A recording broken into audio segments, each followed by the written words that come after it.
So recently, Iran's supreme leader Ayatollah Ali Khamenei, he appeared on live television. Well, the tone was calm, controlled, almost clinical. But the message? It was anything but ordinary. This was not emotional rhetoric. This was deterrence carefully delivered. Khamenei issued a direct warning to the US that if Washington initiates a military attack on Iran, well, the conflict will not remain limited. It will expand into a full-blown regional war. Now that particular single sentence has reshaped calculation across the Middle East. You know why the speech matters? Because the timing, that is very important. The US has significantly increased its military deployment in and around the Persian Gulf. Aircraft carriers have been repositioned, advanced fighter jets and surveillance assets are active. Missile defense systems are on high alert. Officially, Washington describes this as a defensive deterrence. Iran sees it very differently, of course.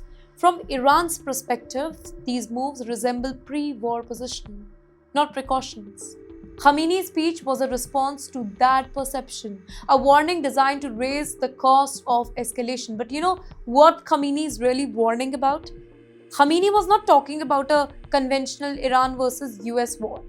He emphasized on a regional war that is deliberate and strategic.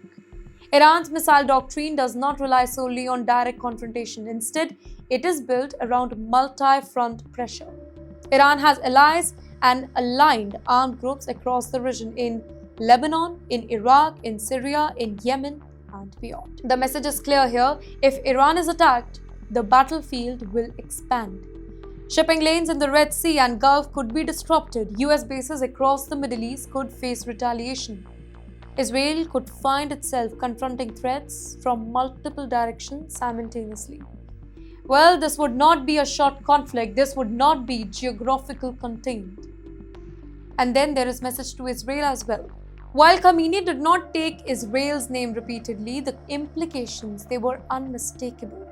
Iran believes that any US military action against Tehran, it would either involve Israel directly or benefit Israel's strategic objective.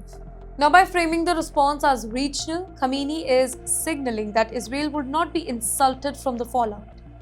Missile capabilities, drone warfare, and proxy forces form the core part of the Iran's deterrence posture. You know, this is intended to complicate more Israeli and American decision making. The language of power and not emotion it was. Perhaps the most striking aspect of the speech, it was his tone.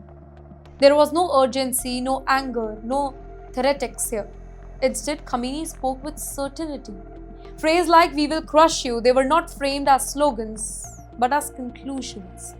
The language of somebody asserting strategic confidence rather than issuing a threat in haste. This is classic Iranian signaling, right? Calm delivery, maximal consequences. A message that is far beyond the enemy here. The speech was not aimed at Washington or Tel Aviv. It was also directed inwards towards Iran's population, reinforcing the image of strength and readiness. It was also meant for Iran's regional partners, signaling coordination and resolve. And then finally, it was meant for global powers, be it Europe, China, Russia. A reminder that escalation would destabilize energy market, global trade routes, and regional security. In short, war with Iran would not be local, it would be not manageable. So, this particular speech, it raises the stakes dramatically.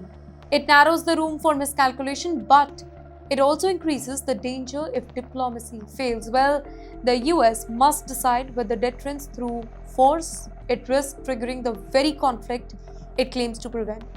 Israel must reassess the cost of escalation, and the region watches, aware that one decision could ignite multiple fronts.